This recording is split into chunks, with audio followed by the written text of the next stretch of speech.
Hey, haven't seen anybody for a while. Sorry. Summer's hard, you know? Just is. Hold on, I got something on my screen here. It's going to bug me if I don't get it off. Okay, got it.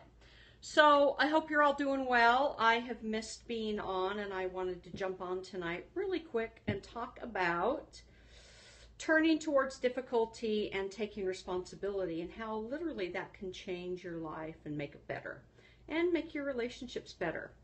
So that's what we're going to talk about tonight. If you're a replay viewer, thanks for being here. You can tap on the screen and give me hearts. If you're live, you can, again, tap on the screen, give me hearts.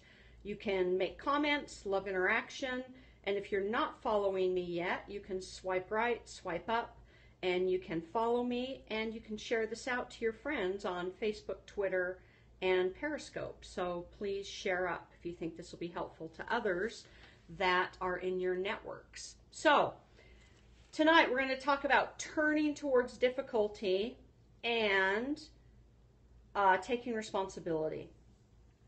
So sometimes, well, not sometimes, many of us, if not most of us, believe that avoiding difficulty in our life may actually be the natural way to do things, and it's very understandable why we would want to try to avoid difficulty. But as we all know, it doesn't really work to avoid difficulty. We think it makes sense to protect ourselves from pain, and actually by trying to protect ourselves, sometimes we actually cause ourselves more pain. Avoiding life's difficulties is actually not the path of least resistance. It's actually a little bit like trying to swim up river instead of going with the river. It's a dangerous way to live, and if you want to have a full and happy life, in good times and in bad times, you have to get used to the idea that facing misfortune and difficulty squarely is better than trying to escape from it. Because let's be honest, we always end up having to face it. It's just when and how we end up facing it, right? I think we all kind of know that. So let's start out tonight by talking about this idea of turning towards difficulty. Patience, hey Barbara, patience is really one of the key things that we need to develop to turn towards difficulty. And here's why. Is that if we're not patient, then we actually don't take the time to truly understand and analyze what is happening, and that we just jump in and react to things that are happening. So by practicing patience and not reacting immediately, we learn to notice things and be really present with them before we take a step to react to them or to respond to them, okay? And if we're patient and we're paying attention and we're present, we can find ourselves running away from the circumstances, and we can actually reverse our course and become present and kind of conscious of that, and we can turn towards the difficulty and the hard emotions and understand that this difficulty is actually natural, right? And that avoiding all of this is not going to work. And that's a really hard thing to learn and to trust, that by turning towards it, you'll actually get through it easier and more quickly than if you try to fight it and not face it head on. And, you know, I've been an expert at this in my life, and probably many of you have tried it as well. And I just encourage you, if you haven't been willing just to turn squarely into a difficult situation, to try it and to feel the difference between kind of swimming against the current and just relaxing into the current. It's totally counterintuitive. Absolutely, Barbara. So, next time you have a difficulty, you have a strong emotion, you have something hard in your life, turn towards it. Go into it. Move into it and see where it takes you. And be patient. Don't expect something to resolve itself really quickly.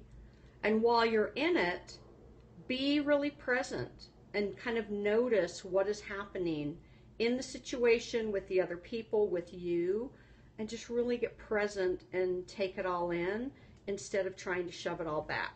And just notice the difference, okay?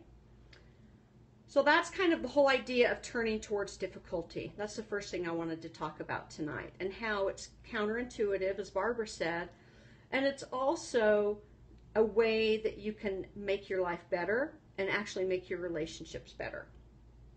So the next piece I want to talk about is taking responsibility. And for those of you who have watched me for a while, and I think I forgot to introduce myself, so I'll do it now.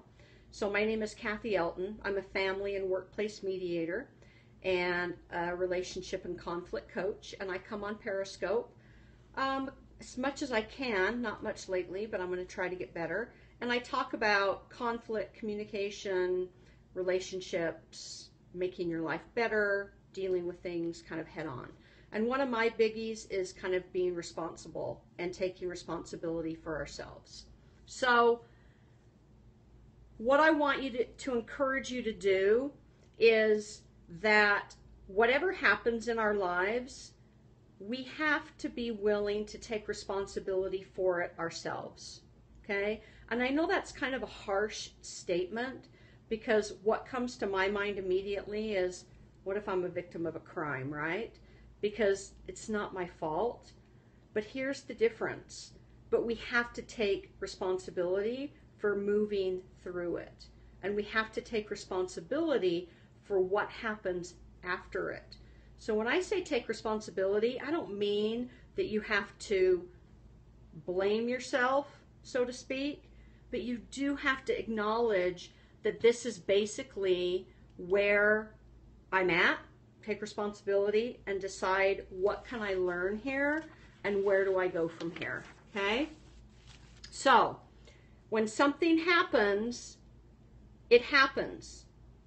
And there's nothing else to be done but to make use of it. And sometimes this is a really hard lesson to learn, that what's done is done, and that all there is to do is to figure out what can we learn from it and how can we make use of this lesson. Everything that happens, disastrous as it may be, and no matter whose fault it is, has a potential benefit. And it's our job to search and find out what the benefit is and what the lesson is in this situation. Basically, it means, thank you for the hearts, it means that you're taking full responsibility for everything that arises in your life. And it's a pretty big thing to do, and most people don't do it because it's so much easier to blame someone else or to say they caused this, therefore they somehow need to help me fix it or fix it for me. And they're not going to. So only we can take care of that. So here's some questions you can ask yourself. When something happens that's difficult, you can say, what am I going to do with it? What can I learn? How can I make use of it in my life? These are questions that we should be asking ourselves. And to believe that we do have the strength and the capacity to get through whatever it is that stands in our life. So, taking responsibility and believing that we're responsible for everything in our lives is a really great practice of cutting through our habit of complaining and whining and finding the strength to turn every situation into a lesson. So, here you are. That's it. There's no place else to go when something bad happens but forward. And in the next moment, where are you going to go? And that's all your responsibility. Okay? So, 2 things tonight. Love this. Thank you. I love it too. So, 2 things tonight. First one is turn towards difficulty. It's not going away. You can't run from it.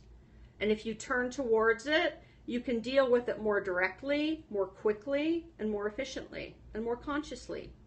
Second thing is that regardless of what happens in our lives, we are responsible. Okay? Now, don't get me wrong, because you listen to the whole thing. I'm not saying it's always our fault, but we always have the responsibility for where we move next. So, when something happens, we have to be the ones to make something shift. Okay? So, great to be back on. Thanks, Barbara, for your comments. Replay viewers, feel free to give me some more hearts. And I'm hoping to see you again soon. I'm sorry, summer's been a little crazy so far, but I'm not gone. I'm still around, you guys, so get ready. And I will talk to you soon, okay? Thanks, everybody. I'm not used to closing this out, though. Here we go. No, that's not the one. There we go.